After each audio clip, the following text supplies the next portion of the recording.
சோனம் வாங்சக் இந்த ப்ரொட்டஸ்ட் வரத்துக்கு 3 நாளைக்கு 2 நாளைக்கு முன்னாடி அவரோட ஸ்பீச் எல்லாம் பார்த்தீங்கன்னா நேபாள், இலங்கை, இந்தோனேஷியா போன்ற புரட்சி இங்கேயும் வரும், ஜென்சி ப்ரொட்டஸ்ட்ன்ற அந்த வார்த்தை யூஸ் பண்ணுறாங்க.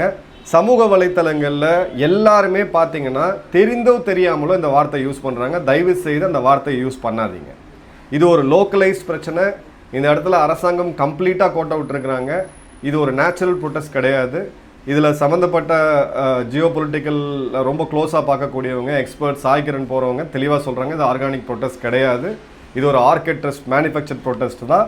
ஏன்னா இந்த ஹேஷ்டேக் லே ப்ரொட்டஸ்ட் அப்படின்றது அந்த ஹேஷ்டேக் எங்கேருந்து வருது, எந்த நாடுகள்லேருந்து நம்ம பார்த்தோம் அப்படின்னா கண்டிப்பாக லடாக்லேருந்து வருது. அது மாற்றுக்கிறதே கிடையாது.